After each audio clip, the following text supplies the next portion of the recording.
Essas conversas terminaram, é claro, sem nenhuma resolução. E, enquanto isso, tudo o que está acontecendo é dar ao Ayatollah mais tempo. Se eles concordarem com as condições de Trump, isso será a pior coisa que pode acontecer, porque eles não vão cumpri-las. Se a América tiver que puxar o gatilho e atacar o Irã, haverá legitimidade porque os iranianos tiveram a chance de fazer a coisa certa. Legitimidade, legitimidade.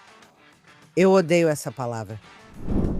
Shalom e bem-vindos a mais um episódio de Israel em Diplomático. Hoje é 18 de fevereiro, uma quarta-feira, e estamos falando um dia após a reunião em Genebra entre as delegações do Irã e dos Estados Unidos.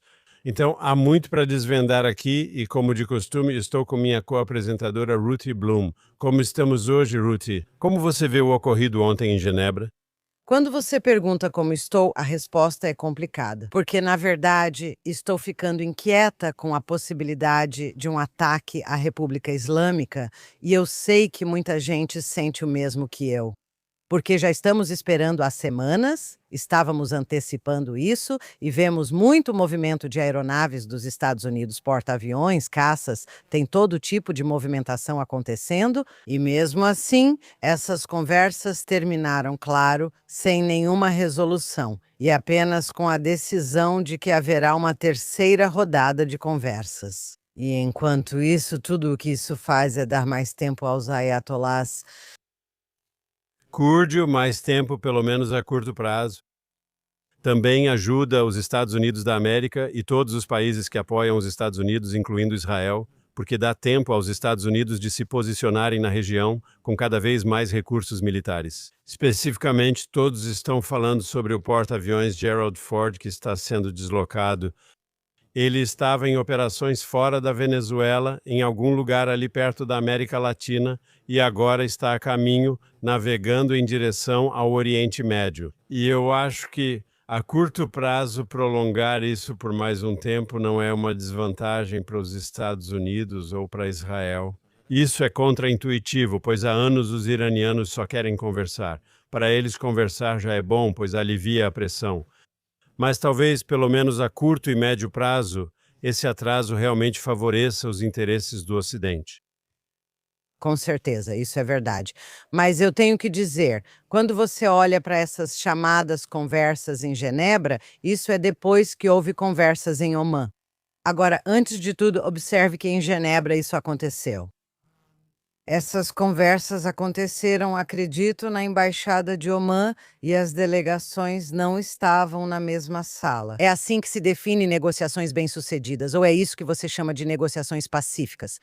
Eles nem sequer aceitavam sentar na mesma sala com Steve Witkoff e Jared Kushner, isso é uma coisa. Enquanto isso, fora daquela sala, o Ayatollah Khamenei estava ameaçando no X e em outros lugares, e na Al Jazeera dizendo: sabe, os Estados Unidos acham que seus porta-aviões são tão fortes, mas não são. Mas você sabe, nós poderíamos afundar esses navios, algo nesse sentido. Então você está nessas negociações. E Teherã está ameaçando os Estados Unidos com ameaças sérias e dizendo: nunca vamos desistir do nosso programa de mísseis balísticos, não vamos abrir mão de mais nada e assim por diante. Então, agora, antes de continuarmos a falar sobre isso, não é surpreendente, é claro. E, aliás, o que estamos lendo é que há uma nova onda de protestos nas ruas, embora menor. Porque, sabe, dá para entender que essas pessoas não querem ser baleadas e massacradas assim que elas colocam a cabeça para fora de casa. Mas antes de falarmos sobre isso, vamos ouvir o que o vice-presidente J.D. Vance disse sobre isso em uma entrevista com Martha McCallum na Fox News ontem. O presidente tem todas as opções. Sobre a negociação, digo que foi boa em parte. Eles concordaram em se reunir depois, mas em outros pontos não. Ficou claro que o presidente definiu limites que os iranianos ainda não reconhecem ou aceitam trabalhar. Vamos continuar trabalhando nisso. Mas, é claro, o presidente reserva para si a capacidade de dizer quando acha que a diplomacia chegou ao seu fim natural. Esperamos não chegar a esse ponto, mas se chegarmos, essa será uma decisão do presidente. Posso falar, Ruthie? É muito interessante. No dia das conversas, os iranianos saíram da sala e disseram: ótimas conversas. Temos alguns entendimentos sobre algumas questões gerais. Há esperança aqui, precisamos continuar conversando. Isso é bom e, por um tempo, Washington disse: nada, absolutamente nada. E, de muitas maneiras, isso não era inesperado, porque, mais uma vez, como dissemos há pouco, os iranianos estão sob a ameaça dos Estados Unidos da América e querem reduzir essa ameaça. E eles querem dizer que sim, essas conversas são promissoras. Eles falam sobre isso sem oferecer nada de relevante. E nós esperamos e esperamos e esperamos e só horas depois. Não foi o presidente, mas o vice-presidente quem deu aquela entrevista que acabamos de ver para a Fox News. E ele queria mandar um recado, que do ponto de vista do governo, ok, tivemos uma rodada, elas foram inconclusivas. Talvez isso funcione, estamos dispostos a dar o benefício da dúvida, ainda existem lacunas significativas, ele disse. Os iranianos não estão cumprindo as linhas vermelhas de Trump. E se isso não funcionar, temos outra opção. E você disse muito corretamente, bem, enquanto essas conversas estão acontecendo, os iranianos estão ameaçando destruir navios de guerra americanos, atacar e afundar porta-aviões americanos. Mas, para ser justo, os Estados Unidos também estão mostrando força ao mover todas essas tropas para a região, ameaçando os iranianos, dizendo: ou aceitam nossas linhas vermelhas e acordo, ou então. E eu perguntaria a você, sim, eu perguntaria a todos que estão assistindo ou ouvindo nosso programa, de quem a ameaça é mais realista, de quem a ameaça é mais crível? E a resposta é que está claro que os iranianos estão fazendo bravatas e isso não é realista. Sim, as chances de eles realmente conseguirem atingir com sucesso um porta-aviões dos Estados Unidos são mínimas. Mas quais as chances desses ativos militares americanos na região causarem dor real à República Islâmica, seu regime, liderança e infraestrutura? Sim, isso é muito, muito real e por isso acho que esse é o pano de fundo para as conversas. Mas a mensagem principal dos americanos, repetida aqui pelo vice-presidente, foi claro: respeite as linhas vermelhas dos Estados Unidos sobre o programa nuclear e assim por diante. Podemos falar disso depois, pois foi interessante. Aqui. Respondi algumas outras perguntas, achei, o vice-presidente. Mas eu acho que está muito claro, o jogo está muito claro. Ou o Irã atende a linha vermelha dos americanos e não está claro se eles podem, se vão, se querem, ou esses recursos militares serão usados com grande eficácia contra o regime iraniano. A Cúpula Internacional de Política JNS de 2026 acontecerá de 15 a 17 de abril, no Waldorf Astoria, em Jerusalém. Inscreva-se hoje em jnsummit.org e use o código de cupom JNSTV. Isso mesmo, JNSTV, tudo junto, para receber 20% de desconto em todos os ingressos. Estou ansiosa para ver você em Jerusalém. Quero enfatizar novamente, eu sei que pareça um disco riscado nas nossas transmissões, mas eu realmente quero dizer isso em nome do povo iraniano.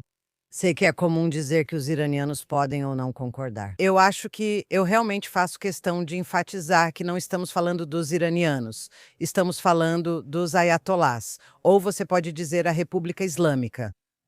Então, eu não digo que os iranianos estão fazendo isso, os iranianos estão fazendo aquilo. Eu quero fazer uma distinção em nome do povo iraniano. E nós queremos que eles sejam livres e queremos que eles se livrem desse regime nojento, que é uma ameaça para eles, uma ameaça para Israel e para os Estados Unidos, para o mundo todo. Certo, agora você está absolutamente certa ao dizer que a ameaça dos Estados Unidos é mais crível, porque até mesmo os ayatolás sabem que eles não são páreo para o poder dos Estados Unidos da América. E agora até o mundo inteiro sabe que a República Islâmica é mais um tigre de papel do que se imaginava, como vimos na Guerra de 12 Dias. Sabe, por anos todo mundo dizia, nos Estados Unidos, em Israel, em todo lugar, sabe, você não cutuca esse urso porque nunca se sabe. Eles podem eliminar Israel ou fazer qualquer coisa.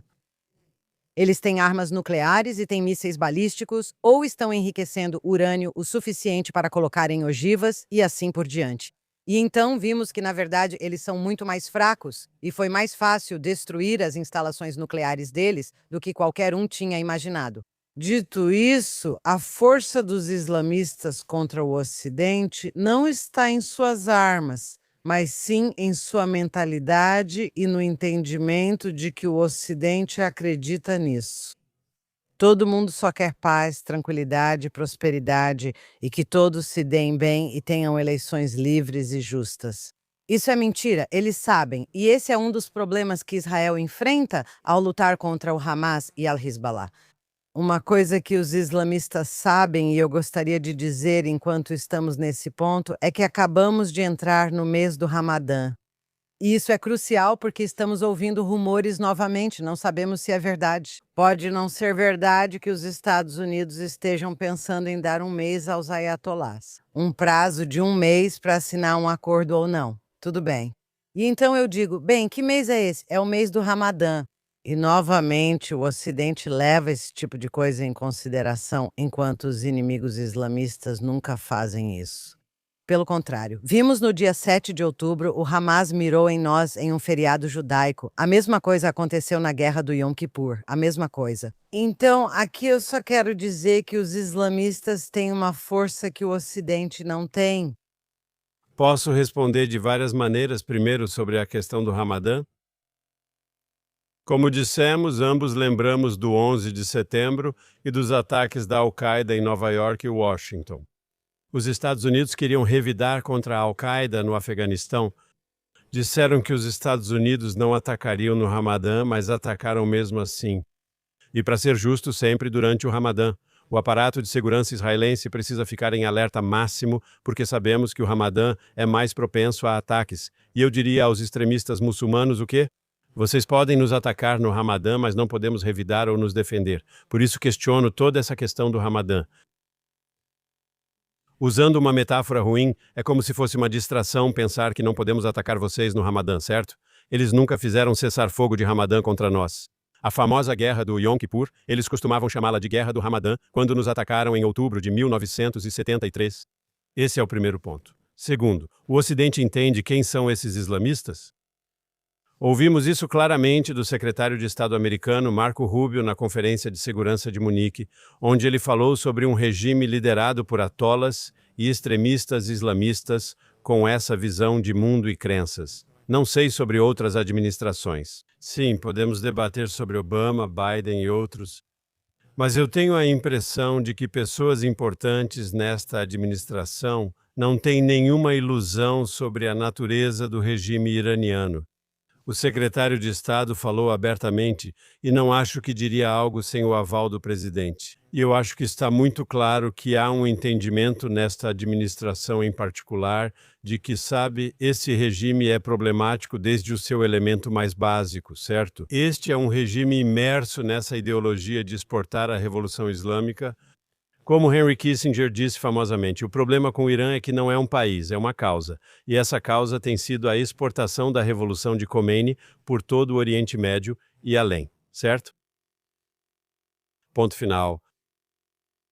O primeiro-ministro Netanyahu fez um discurso muito importante esta semana diante da Conferência dos Presidentes, onde ele afirmou, estou cético se um acordo é possível, e concordo, também sou cético. Se os iranianos algum dia conseguirem cumprir, vou me corrigir, se o regime iraniano algum dia conseguir cumprir as linhas vermelhas americanas, é certo ser cético, não é?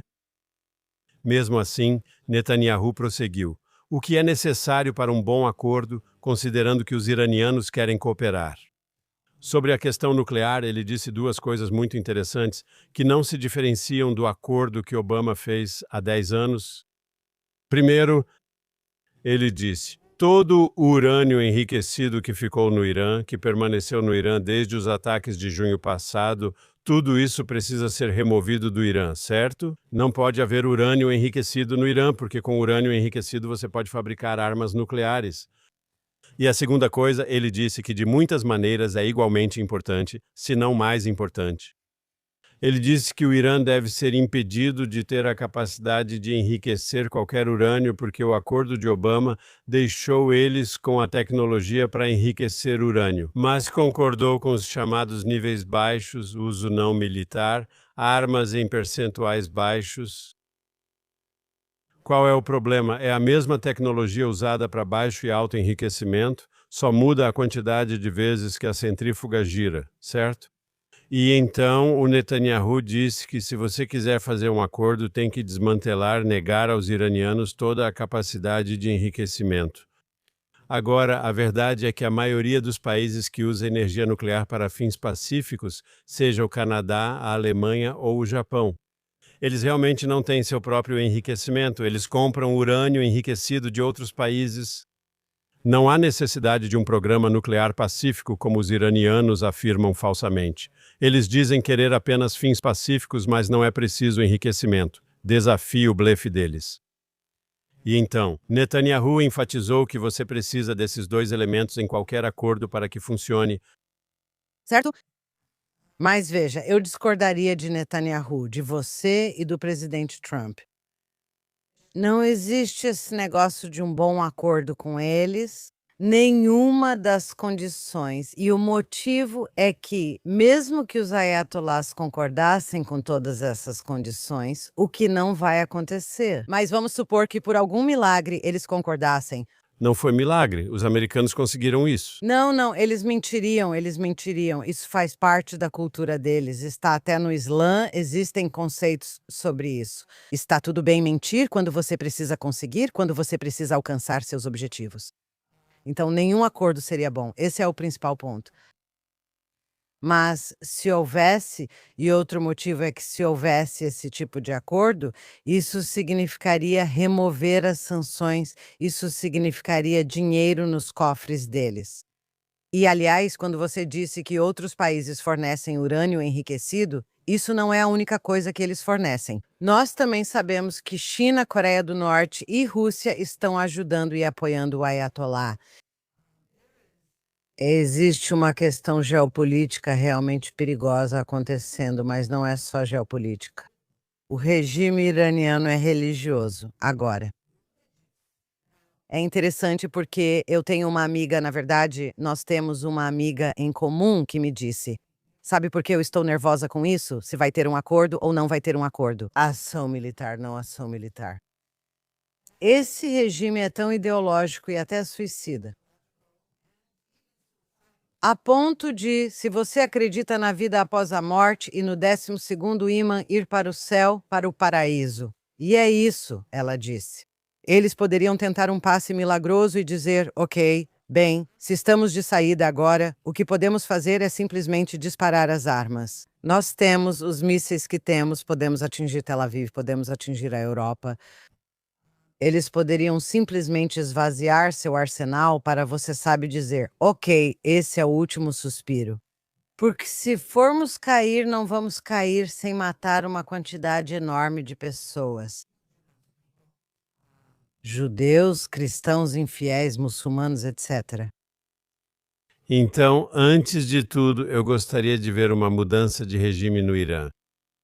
Acho que todos nós gostaríamos e, antes de tudo, o povo iraniano quer ver esse regime terrível sendo derrubado. Sim, a questão é, isso é provável de acontecer em breve? E se houver uma chance de um bom acordo com o regime, devemos jogá-la fora na esperança de que, de alguma forma, o regime vá cair em breve? Essa é uma pergunta difícil, na minha opinião, de responder, e acho que precisamos pensar muito cuidadosamente sobre isso, no mundo da tomada de decisões.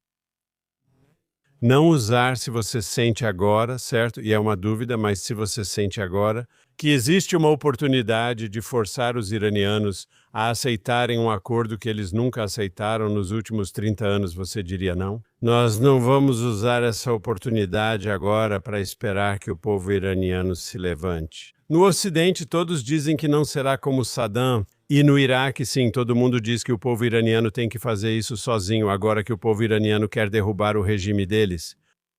Todo mundo concorda. Isso, claro, isso é claro, mas eles têm poder para fazer isso? E o que vimos? E você mesmo disse, estamos vendo agora uma certa quantidade de manifestações renovadas. Porque se passaram 40 dias desde que as pessoas foram mortas naquele grande massacre, o grande massacre que aconteceu no Irã. E ainda assim é muito menos do que antes, porque o regime iraniano é tão brutal e matou e massacrou seu próprio povo e está disposto a fazer isso novamente para permanecer no poder. Então, a questão é sobre a possibilidade, não a probabilidade, sobre a possibilidade de que o povo iraniano realmente vá derrubar seu regime. Você diz não para um acordo agora, você vai dizer corretamente, ok, mas um acordo dará alívio das sanções aos iranianos. Isso vai dar fôlego e ajudar o regime a sobreviver. Porque muitas das pessoas que estão protestando por razões econômicas, porque o regime trouxe caos econômico para a economia do Irã e para o povo de lá. Sabe, o dinheiro deles não vale nada e não há empregos e o país está desmoronando economicamente. E o alívio das sanções vai salvar o regime. E há verdade nesse argumento. Mas se você fizesse o acordo com os iranianos partindo do pressuposto de que não haveria alívio automático das sanções, acredito que os israelenses já disseram isso aos americanos. Se você disser que não há alívio automático das sanções, apenas quando avançar nas concessões necessárias. Em resumo, não adianta só assinar o acordo e sorrir. Os iranianos sabem fazer isso muito bem. Sim, mas você só recebe o alívio das sanções com base na implementação.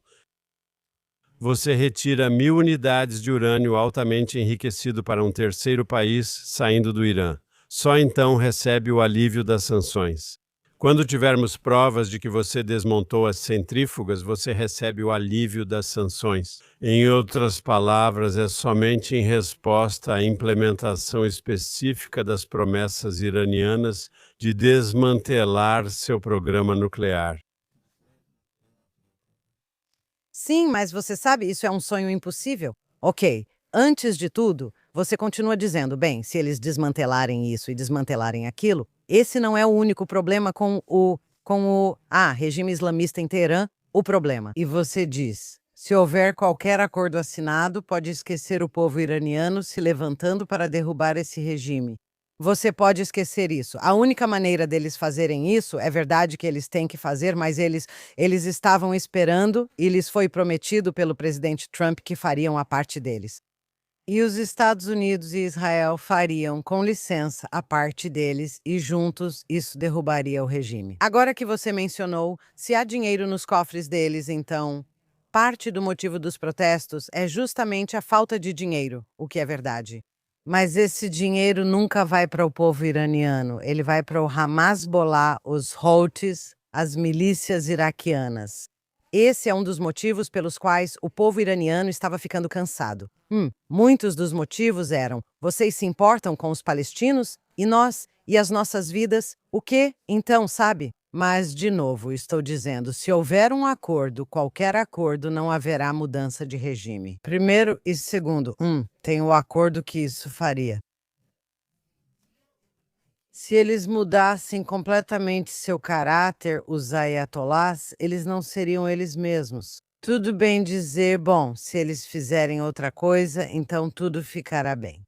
Em outras palavras, isso não pode acontecer porque eles não mudaram, e aliás, eles dizem, então onde eles mentem é sobre suas intenções em relação às armas nucleares, mas eles não mentem sobre quem a quem eles querem matar. Na verdade, alguns dias atrás, quando eles estavam comemorando o aniversário da Revolução Islamista, eles colocaram os nomes de generais americanos em mísseis e em caixões. Eles não escondem isso de ninguém. Além disso, eles sempre dizem que querem varrer Israel da face da terra, então não há mudança nisso. Então não há acordo. A única coisa que um acordo faria bem. No entanto, seja lá o que estiver nesse acordo, vai significar isso. O povo iraniano foi abandonado assim como foi por Obama, e claro, por Biden, mas especialmente por Obama. Eles foram abandonados e mortos a tiros nas ruas na época. E eu realmente espero, e essa é a minha mensagem para o presidente Trump. Não siga a última pessoa no mundo que você gostaria, cujos passos você quer seguir, que é Obama. Então, vou dizer o seguinte.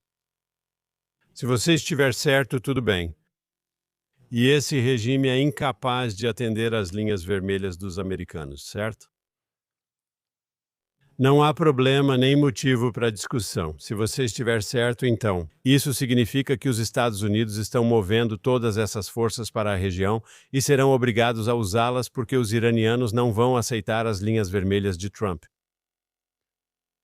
Estou levantando a possibilidade teórica, e talvez seja uma esperança que o governo Trump tenha, por causa da posição única deles, vulnerável e fraca, da economia e dos próprios problemas internos, que são muito extremos no Irã. Sim, o povo deles se levantou e eles precisaram reprimi-los com força. O regime está mais fraco do que nunca, e claro, suas forças militares e seus representantes, por causa do que aconteceu desde 7 de outubro, sim, está mais fraco regionalmente, mais fraco militarmente, mais fraco tecnologicamente, está em uma posição de fraqueza única. E há uma chance, não estou dizendo que é certeza, de que eles concordem com coisas com as quais nunca concordaram antes. Dito isso, sei que você pode estar certo, eles podem discordar, mas se isso acontecer, usamos o tempo para mover todas as forças ao Oriente Médio. Vou dizer duas coisas interessantes. Acho que seus amigos europeus, falando de forma cínica, não são realmente seus amigos. No passado, europeus frequentemente propunham vamos acalmar as coisas, e algum diplomata europeu, um francês ou um alemão ou um brutamontes, estaria agindo como intermediário nisso, e sendo o bonzinho tentando acalmar as coisas. Os europeus ficaram calados, em outras palavras, estão deixando os Estados Unidos liderarem nisso. Muito interessante. Em outras palavras, eles não querem prejudicar as chances de Trump de pressionar os iranianos a fechar um acordo, nem se opuseram ao ou então simultaneamente. Você acompanha isso bem mais do que eu.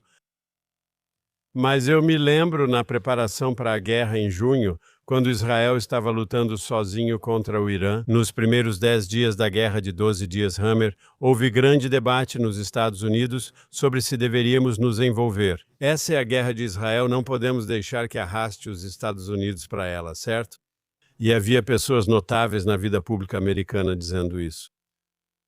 Minha impressão é que essa conversa, sim, não deixe Israel nos arrastar para a guerra. Todo mundo vê que Washington, que o presidente Trump está liderando isso e que essa conversa meio que desapareceu. Em outras palavras, justamente porque os Estados Unidos colocaram essa opção diplomática na mesa, justamente porque eles estabeleceram limites claros.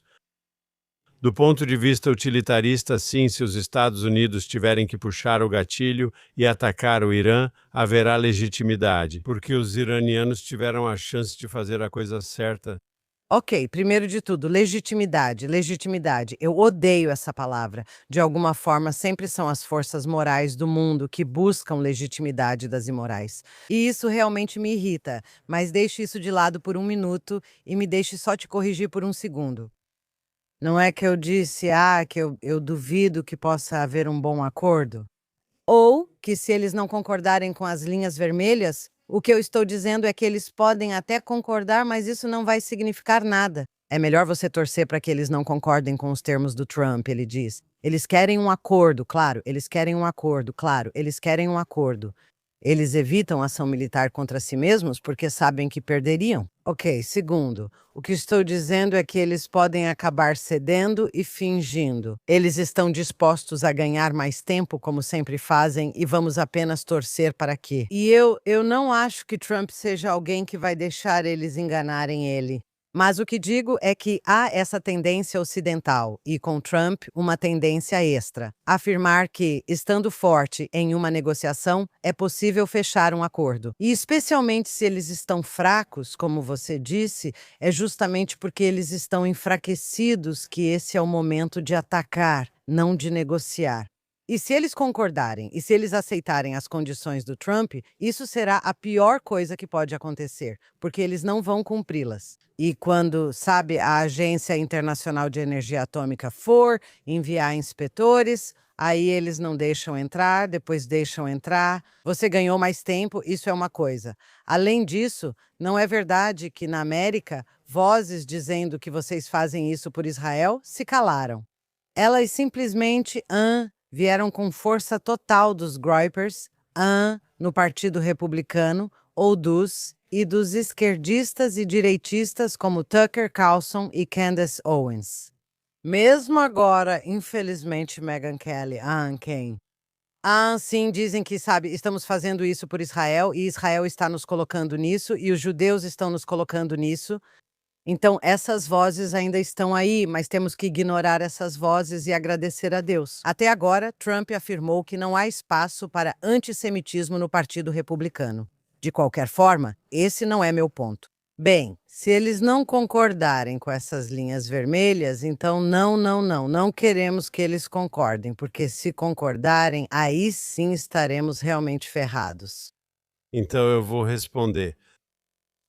Netanyahu passou um tempo em seu discurso falando sobre o que precisa estar em um acordo, embora tenha dito que é cético, e disse isso de forma muito enfática, que é cético quanto à possibilidade de um acordo. Mas se houver um acordo, o que é necessário? Falei há pouco sobre o que precisa ser feito. Ele também mencionou a questão nuclear, os mísseis balísticos e a convenção internacional que os países podem aderir. Mas ela limita a ogiva e o alcance dos mísseis que eles podem ter, certo? Ou com os quais podem negociar, e assim por diante.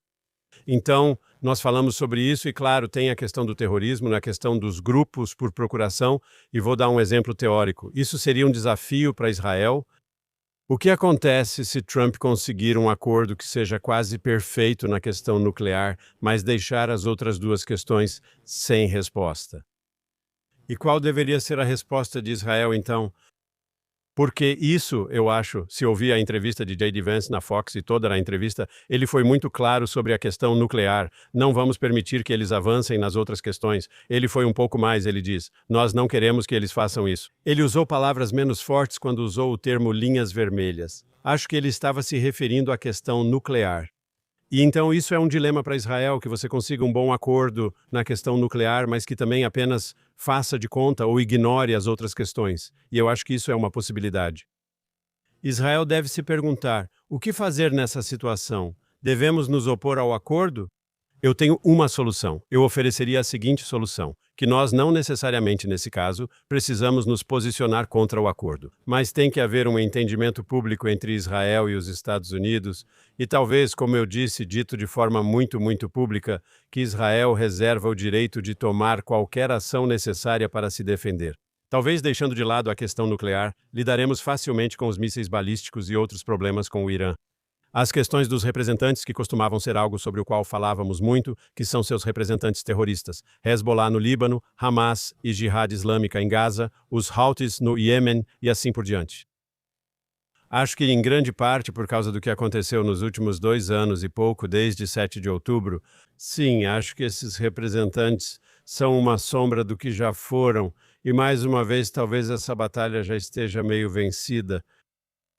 Bem, eles são sombras do que já foram, e isso vai ficar para outro podcast, mas eles também estão se reconstruindo. Quero dizer, é uma situação mista, uma faca de dois gumes, por assim dizer. Sim, quando você me pergunta, antes de tudo, como eu disse, não existe um bom acordo. Eu não me importo. Eles concordam com isso, com aquilo, seja lá com o que concordarem, eles não vão cumprir, como sabemos. Quando Netanyahu fala isso, tudo bem. Ao me perguntar, a questão é se haverá acordo. Como disse, não me importo com o conteúdo do acordo. Nucleares, não nucleares, representantes. Isso não vai funcionar e tudo o que faz é dar tempo ao regime. Se você perguntar o que Israel fará, Israel, como disse, reserva o direito de se defender e agir preventivamente, para que não fique vulnerável como ficou em uma situação anterior. Eu não discordo disso, eu concordo com isso. Em outras palavras, não basta dizer: olha, eles nos atacaram, então nós retaliamos. Não, e eu confio, quero dizer, espero poder confiar em nós para fazermos o que for necessário. Embora, sim, eu concordo que isso deve ser feito pelos Estados Unidos com a ajuda de Israel e não o contrário. Porque, embora, neste momento, para te dizer a verdade, eu não me importo com o que os antisionistas, antissemitas, pessoas que odeiam judeus, dizem sobre Israel arrastar os Estados Unidos para isso. Eu não me importo mais com o que eles dizem. Eles são mentirosos, estão errados, e nós não devemos levá-los em consideração de forma alguma. Então estamos chegando ao final do nosso programa. Eu só quero terminar com uma frase e dizer o seguinte: você está 100% correto, tipo. O primeiro-ministro Netanyahu deve ser muito cético quanto a acordos com os iranianos, pois conhecemos o histórico e o modo de operar do regime iraniano. Eles vão dizer: Trump é presidente, então vamos ser bonzinhos e sorrir. E no minuto em que outra pessoa entrar na Casa Branca com uma personalidade diferente, talvez um pouco mais conciliadora, talvez de todo tipo, sabe, eles só vão ganhar tempo. Acho bom ser cético, por isso o alívio das sanções só vem quando houver cumprimento, essa é a parte importante. Mas assim como devemos ser céticos e cuidadosos com o acordo, acho que também precisamos ser céticos e cuidadosos com operações militares. Porque enxergar ataques militares como uma panaceia automática para uma solução perfeita, nós sabemos pelo passado, seja em diferentes partes do mundo, pelo menos eu diria o seguinte: precisamos ser críticos e analisar com muito cuidado qualquer solução diplomática, mas também temos que pensar com muita cautela em qualquer ação militar. Quais podem ser as consequências positivas e negativas? É só isso que digo. Considero isso uma obrigação de todos os formuladores de políticas. Aqui é uma obrigação específica dos formuladores de políticas em Washington e Jerusalém. Sim, e só para concluir, eu diria que sim. Israel e América estão avaliando e têm avaliado o tempo todo com muito cuidado uma ação militar, as consequências, etc. Disso eu não tenho dúvida, nem por um segundo. Ok, é a parte da diplomacia que eu digo que não, mas avaliar uma ação militar, claro, e saber o que você pode alcançar e o que não pode, e quais armas são necessárias. E eu não sou especialista militar, mas eu sei que é isso que está acontecendo. É a parte da diplomacia que eu gostaria que não estivesse acontecendo agora. Então, com esses pensamentos, e como temos dito, acho que quase toda semana nos últimos 2 meses, vamos ver o que a próxima semana nos reserva. Mas até lá, Ruth, estou ansioso para falar com você na próxima semana. Eu também. E só gostaria de dizer que se você está gostando do nosso conteúdo, por favor, curta e se inscreva. E nos vemos na próxima semana.